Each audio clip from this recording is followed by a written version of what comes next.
game of his life. As we turn to J Simpson in Pittsburgh, however, the Juice has a different side of the O'Donnell story.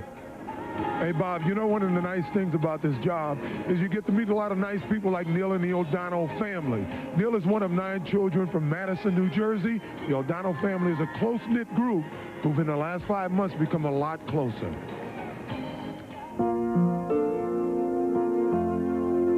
Success for Neil O'Donnell is a result of a strong work ethic and endless preparation. But in early August, on the eve of the Steelers' preseason opener, Neil O'Donnell's world was shaken by news he was unprepared for. My brother called me and told me that my dad was sick and he went to the hospital. And that's really all I knew. My dad had a stroke and he had 6 hours of brain surgery also. He had a blood clot in his brain. So, you know, there was a decision that had to be made, and my mom and my brother made it that they had to operate on his brain and relieve the pressure from his brain. When you see a person who's the pillar of your world reduced to half the man that he was initially after the surgery, it's emotionally one of the most traumatic things you could ever put anyone through. I wanted to come home as soon as possible, and that's when my mom told him, no reason to. There's not much you can do right now. It's in the hands of the doctors and the good Lord. The first thing I really realized was I have to get home. I have to get home and see my father. You know, take football second, and I have to go home because I didn't want to fly home to bury my father. I can remember the day in training camp when he first got the news, and I remember talking with him, and only then, and not knowing his background, and realized how important his father was to him. After talking to my mom and my brothers, there's really nothing I could do if I was home because my dad was in such serious condition, he wouldn't even realize I was there. So my mom convinced me to stay at camp, play the game against the Eagles, and then fly home right after and see my father, and that's what I did. Despite the emotional burden, O'Donnell was spectacular in one quarter of action against Philadelphia, throwing for 241 yards and 3 touchdowns. How were you able to put this out of your mind? Or were you able to? I kept thinking if there's one thing my father would want me doing, he'd want me to be playing football. You know, my dad wouldn't want me by his bedside. If there was a game that I had to play in, if there was a big competition going on, my dad would want me there. So I knew deep down inside my father wanted me on the football field. Neil is the youngest of the 9 O'Donnell children. His father, Jack, began his career as a mechanic and eventually owned the automobile dealership. His mother, Barbara, earned her master's degree from Columbia at the age of 22. I believe I got my toughness from my father, no doubt about it. My patience from my mom. My mom's a very patient person, and my dad's an aggressive man who is determined. When he's determined to do something, he's going to get it done.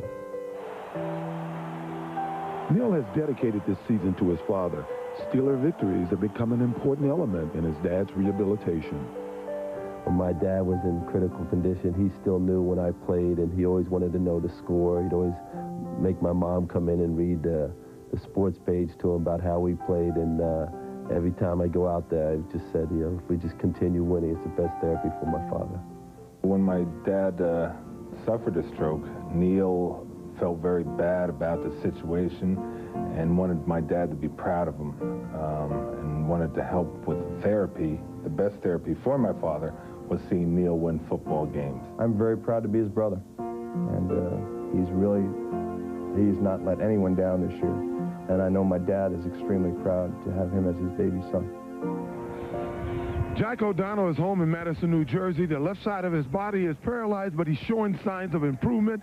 I know he's watching now. I want to commend you, Mr. O'Donnell, on raising a great group of kids. Even though you should have a talk with that Steve and Peter, they took me out the other night. I think they thought I was Irish. I still have the headache to prove it. Bob? Well, some of that may brace you against the chill today at Three Rivers, though, Juice. You got that right. Let's get a quick football impression. You're in the same division. You play the Steelers twice a year. Your thoughts about O'Donnell? Well, he's done a great job this year, especially dealing with the adversity in his family and also having the broken ankle. I think this is a big game for him today because he's been inactive for about the last 4 or 5 weeks. His first playoff game, I'm sure he's very excited about it. Okay, and up next, We look back at that incredible sequence of events that unfolded in Buffalo land. In Buffalo history, O.J. also has the longest one, a 94-yarder. That also came at the expense of the Steelers. Now, the other side of the coin, though, Juice, in the very stadium you're standing in, your only playoff game, and the Steelers stuffed you that day, holding you to 49 yards back in '74. Well, that was an excellent football team for the Steelers. They went on to win, I think, the first of their two back-to-back Super Bowls, the first of their 4 Super Bowls, a great football team. But this Bills team is a little different. They came into the locker room quite a contrast from last week when they were down. They seemed pretty up. I asked Frank Reich, how was it out there? He says, it's tough, Juice. They're mixing up their defense. Bruce Smith said that defensively, he don't think they're going to get in the end zone today. They say they felt defensively they can control this football team. Thurman Thomas says he feels great. I asked Cornelius Bennett about his pulled hamstring. He said that he feels great. So this Buffalo Bills team is ready for a second half. How's it on your side, John Dockery? Let me tell you. Frank Reich. Okay, I'm here with Frank Reich and Don Beebe. Tell me the point of the game seemed to change when Ron Woodson went out of the game. That you guys were aware that Walker was in, that you go after him as dramatically as it appeared. Rod's a great corner, but no, we didn't really know that he was out. That we just were trying to execute what we could do. And, Don had a big game, and it's no secret that I like going to him. He's a very talented receiver, and he often gets overlooked in our offense. But I think this year he's had a great year, and what a weapon he is. Don, why do you always have such success against Pittsburgh? Well, first I'd like to say thanks to Frank for pumping me up so good. But now, Frank, it's more coincidence than anything else. I think they tend to shut off over the middle things, and we can get the outside routes, and that's what we did. What about in the third quarter? You were trying to go to BB, and it was almost intercepted by Sheldon, went the other way. What happened on that play? I just made a bad read. Pete Metzler was open. I just made a bad read. But, again, I just thank the defense for playing a great game, the offense for hanging in there, but most of all, I thank God for the strength and just for the courage that this team can continue on. Well, congratulations. See you in either Miami or San Diego next week. John Dockery, over to you. OJ, I'm over here with Rod Woodson. Rod, what happened in the first half? We just couldn't get nothing generated really the whole game. It was just one of those things that we were trying and just couldn't get nothing generated on offense and defense. We had to stop them, we didn't, and they made the big plays and we didn't.